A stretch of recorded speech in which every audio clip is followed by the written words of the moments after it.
Le livre du ciel, tome 15, 8 mai 1923. Dans la divine volonté, l'âme se lie à son Créateur tel que prévu lors de la création. Afin de recevoir la gloire qui lui est due pour sa création, Dieu veut une âme qui, au nom de toutes, se laisse transplanter dans la divinité. J'étais dans mon état habituel quand soudainement j'ai quitté mon corps. Il me sembla marcher sur une très longue route où j'ai rencontré bien des personnes dont la vue était terrible à supporter. Certaines avaient l'apparence de démons incarnés. Les bonnes personnes étaient rares. La route était si longue qu'elle paraissait sans fin. Fatiguée, j'aurais voulu retourner dans mon corps, mais la personne près de moi m'en empêchait, me disant « Lève-toi et marche. Tu dois atteindre le début. Pour y parvenir, tu dois traverser toutes les générations. Tu dois les observer toutes pour les amener au Créateur. Ton commencement est Dieu. Tu dois atteindre ce point d'éternité où l'Éternel a créé l'homme afin de lui rendre gloire et honneur pour l'œuvre de sa création et rétablir toutes les harmonies entre le Créateur et la créature. » Une force supérieure me fit continuer, et malheureusement, je fus forcé de voir tous les maux passés, présents et futurs de la terre. Un spectacle horrible.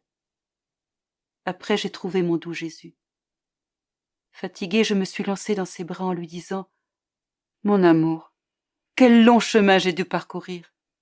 J'ai l'impression qu'il y a des siècles que je ne t'ai vu, toi mon soutien. » Plein d'amour, Jésus me dit « Oh oui, ma fille, repose-toi dans mes bras. Reviens à ton commencement.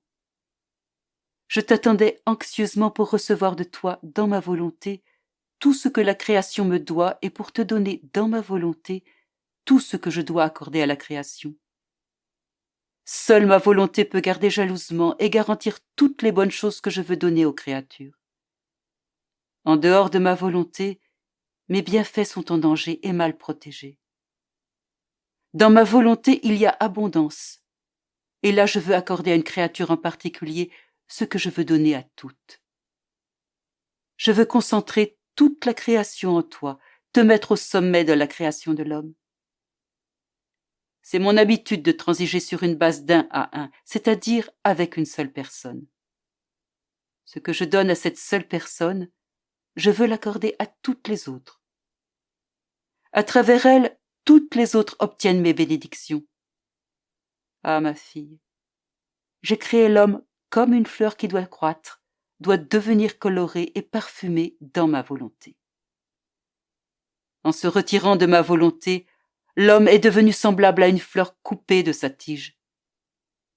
Aussi longtemps qu'elle reste sur sa tige, la fleur est belle, de couleur éclatante et très parfumée. Coupée de sa tige, elle s'étiole, perd ses couleurs, devient laide et sent mauvais. Tel a été le sort de l'homme, et c'est la cause de ma douleur parce que je voulais tellement que cette fleur croisse dans ma divinité pour que je me réjouisse en elle. Maintenant, par le moyen de mon omnipotence, je veux faire en sorte que cette fleur coupée croisse de nouveau en la transplantant dans le sein de ma divinité. Mais je veux une âme disposée à y vivre. Cette âme consentante sera la semence. Le reste sera réalisé par ma volonté. Alors je me réjouirai de nouveau de la création. Je me divertirai avec cette fleur mystique et je retrouverai ce que j'attendais de la création.